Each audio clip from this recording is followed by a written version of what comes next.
कौन कहता है अंटार्कटिका पर इंसान नहीं रहते? अंटार्कटिका पर भी इंसान रहते हैं, लेकिन आखिर क्यों? अंटार्कटिका जहां का दर्जा हरारत गर्मियों में भी -12 तक रहता है और सर्दियों में -82 तक जा पहुंचता है।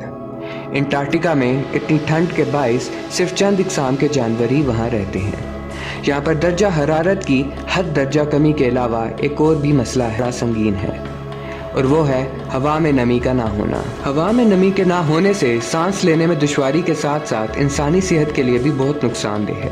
अंटार्कटिका का 97% हिस्सा बर्फ से ढका हुआ है, लेकिन यहाँ इतनी मुश्किलात के बावजूद इंसान क्यों रहते हैं? आज हम आपके सामने अंटार्कटिका के इस खुफिया राज से पर्दा उठाते हैं। आज़ादी पॉइंट पर आप सबका खुशामदीद। अंटार्कटिका दुनिया के जनूब पोल पर वाक़ है और इस बरआज़म पर 6 माह तक सूरज गुरूब नहीं होता और बाकी के 6 माह तक रात ही रहती है। यहाँ पर कोई मुल्क मौजूद नहीं, लेकिन दुनिया के मुख्तलिफ ममालिक इसके मुख्तलिफ हिस्सों को अपनी टेरिटरी मानते हैं। बहरहाल अंटार्कटिका में मुख्तलिफ ममालिक ने अपने रिसर्च स्टेशंस लगा रखे हैं और इसी वजह से रिसर्चर्स अंटार्कटिका पर रहते हैं। लेकिन सवाल ये भी है, रिसर्च करने के लिए ही क्यों साइंटिस्ट अंटार्कटिका जाते हैं? रिसर्च तो किसी भी जगह की जा सकती है। अंटार्कटिका में तो बर्फ़ के अलावा कुछ भी ख़ास नहीं, तो इसका जवाब है कि हवा में नमी ना होने के बायस साइंसदान टेलीस्कोप की मदद से खला में लाखों लाइट ईयर्स दूर तक देख सकते हैं, जो कि दूसरे बरआज़मों से मुमकिन नहीं, क्योंकि वहाँ वाटर वेपर्स आसमान को धुंधला कर देते हैं और टेलीस्कोप्स ज़्यादा दूर तक नहीं देख सकते।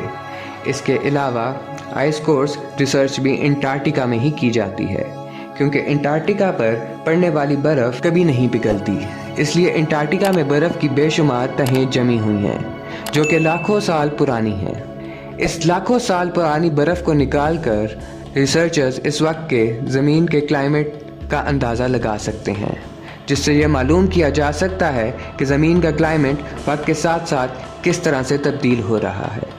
इसके अलावा ब्लैक होल की पहली तस्वीर, जो कि साल 2019 में ली गई थी, वो भी अंटार्कटिका में लगी टेलीस्कोप्स की मदद से ली गई थी, जो कि एस्ट्रोलॉजिस्ट की बहुत बड़ी कामयाबी है। अब बात करते हैं इन साइंटिस्ट की जो अंटार्कटिका पर अपनी ज़िंदगी गुजार रहे हैं। रिसर्च सेंटर्स की बात की जाए तो यहाँ गर्मियों में सिर्फ 150 से 160 साइंटिस्ट रहते हैं और सर्दियों में टोटल 40 से 50 साइंटिस्ट और स्टाफ मेंबर्स ही रहते हैं।